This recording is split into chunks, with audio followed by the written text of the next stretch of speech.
Dubai, United Arab Emirates, AP, a delegation from Yemen's Houthi rebels has flown into Saudi Arabia for talks with the kingdom on potentially ending the years-long war tearing at the Arab world's poorest nation, officials said.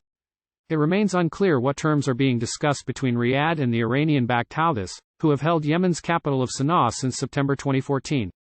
But this first public trip by a senior Houthi delegation comes after regional rivals Saudi Arabia and Iran reached a Chinese-mediated détente earlier this year and as there has been a flurry of diplomatic activity between the different parties in the proxy war. Read more. India and Saudi Arabia agree to expand economic and security ties after the G20 summit. This latest effort appears to have begun with a visit Monday to Oman by Saudi Crown Prince Mohammed bin Salman, the assertive son of King Salman who launched the kingdom-led war back in March 2015. Oman long has served as an interlocutor between both Iran and the Houthis during the war.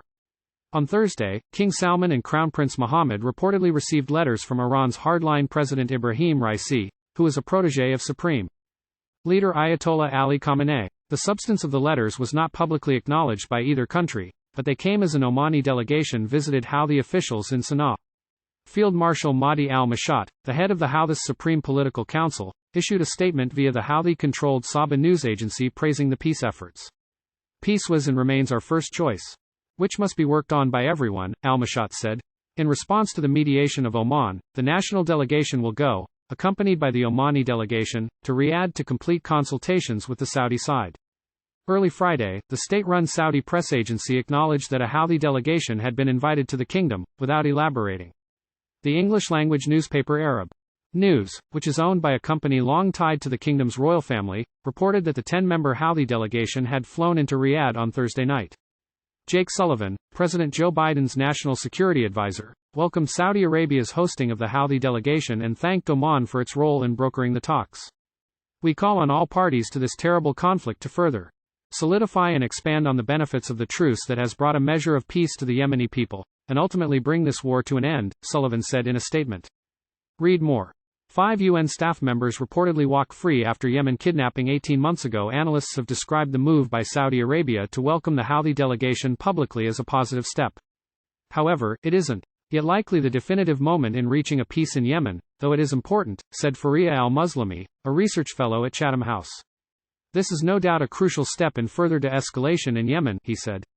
It can build on a comprehensive UN-led ceasefire as well as further measures that will help lessen the suffering of Yemeni people.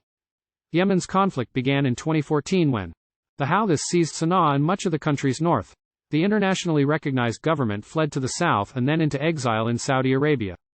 The Houthi takeover prompted a Saudi-led coalition to intervene months later and the conflict turned into a regional proxy war between Saudi Arabia and Iran, with the United States long involved on the periphery, providing intelligence assistance to the kingdom. However, international criticism over Saudi airstrikes killing civilians saw the U.S. pull back its support.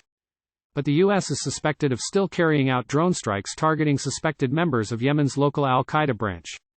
The war has killed more than 150,000 people, including fighters and civilians, and created one of the world's worst humanitarian disasters. A ceasefire that expired last October largely has held in the time since. However, Saudi Arabia, its local allies and the Houthis conducted a prisoner exchange in April as part of peace talk efforts.